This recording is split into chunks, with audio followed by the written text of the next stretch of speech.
Hello and welcome, my friends. Welcome to Tuesday and welcome to the full flower moon. Just like in April, Gemini is bringing in the full flower moon. In April, we had Taurus bring in that full pink moon. Now, we won't have to deal with Mercury being in retrograde right now. The only planet we have in retrograde is Pluto, and that's a little bit of a gentler retrograde. That said, Castor and Pollux is bringing in this flower moon. Will the readings be really off base from each other? No. Honestly, it feels like the full flower moon is just going to start that work that Gemini wants to work on, if that makes sense. Now, the full flower moon, it talks about those flowers, your garden starting to emerge.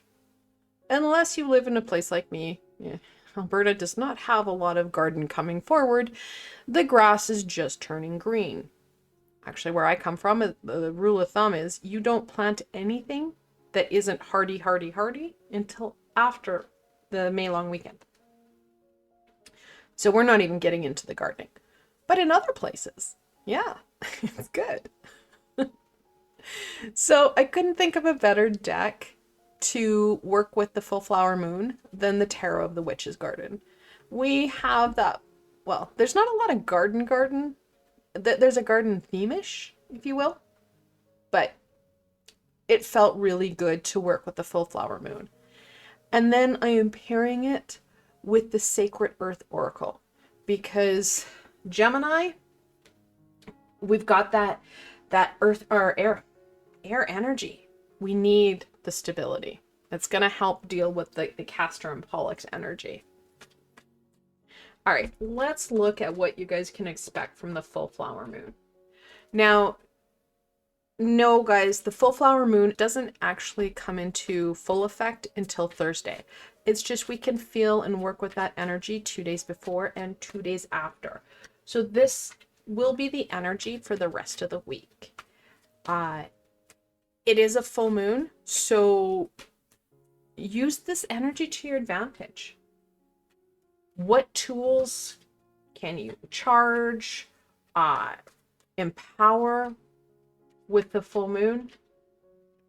Just be mindful if you are putting things outside that you're mindful of critters. They may not be critters from your world, but there are external critters, squirrels. Well, I have like porcupines and skunks. Like it's know they're there. Also, if you're going to make some full moon water, which is a really nice thing to be able to get that charge from, make sure that you close the containers because the outside world will impact what you're trying to do. The Lovers. Do believe you guys got this yesterday, but in reversal. The Knight of Wands. The Empress.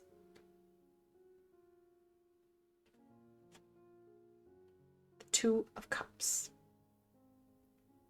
So, yesterday in our reading, if you haven't seen it, I did do a reading for Gemini, and we had the Lovers in reversal. Over the next 4 days, or 5 days, it's going to be very important that communication be the forefront of your brain. Being aware of what is being shared with you. Like I said, guys, Gemini is really calling you to arms here, and a big part of Gemini is that communication. Will it kind of feel like a Mercury in retrograde? Sort of. So be aware of what you're trying to be putting out there and what others are trying to share with you.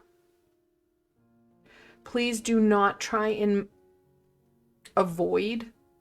You do want to be out there. You want to connect, not only with those special people in our lives, but our friends, our family. We want that connection. Because the more external support we get from our support system, the stronger we're going to feel on the inside. It doesn't matter what gender we identify with. The Empress is within us. That stable, fertile energy of creation. Being able to create what it is you want. I know that when we say fertility, many of us go to the baby making. Not necessarily. Creativity and fertility walk hand in hand. Along with that passion and determination. We need these two. However, we need the support of our external as well. As strong as the internal is, we are social creatures. On that big picture, and then on our everyday perspective, as the Two of Cups is the everyday personification of the lovers. It's just not one thing to say, oh, I will focus in on my communication. We need to bring it in on the everyday. Oh, I want to focus in on those important people in my life. You need to bring it into your everyday. We have to put action to our words. We have that action here. We need that perseverance, that determination that comes with the Knight of Wands. The Knight of Wands, well, they run quite quickly into that fight.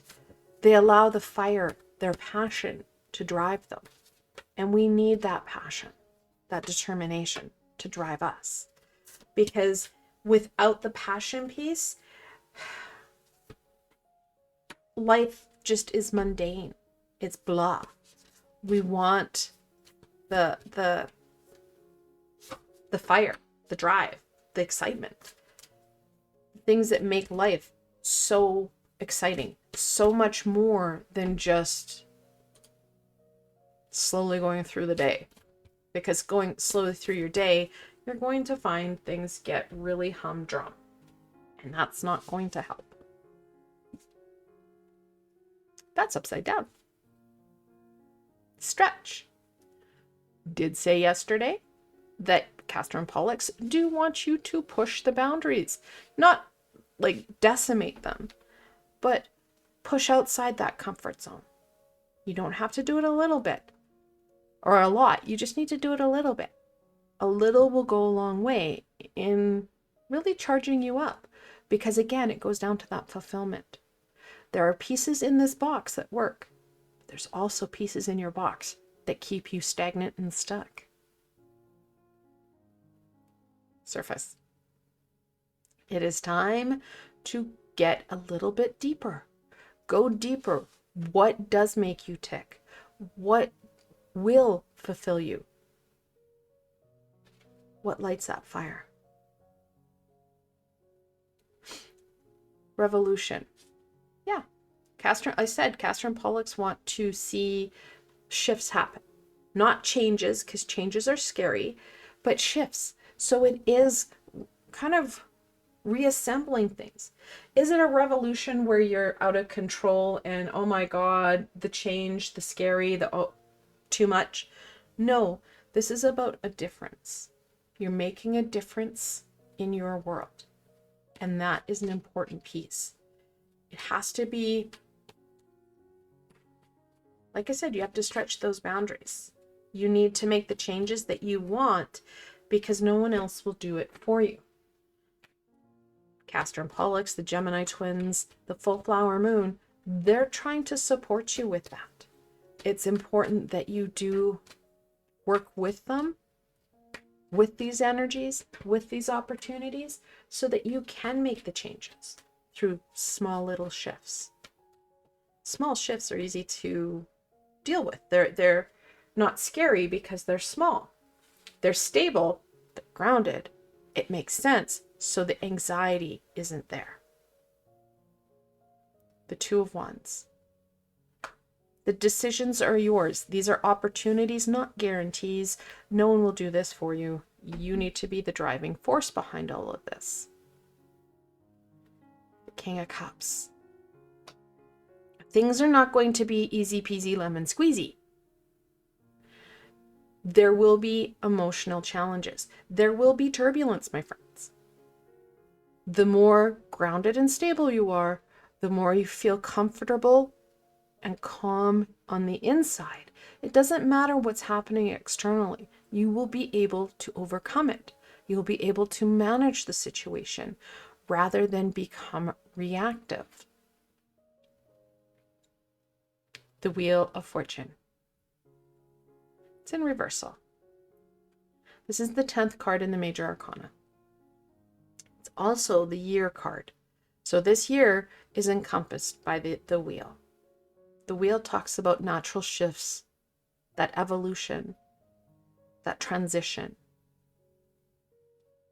We are constantly in transition. Things are constantly moving. We may not enjoy all the energies, all the opportunities, because there is a lot of conflict. There is a lot of heaviness going around. Deep breaths.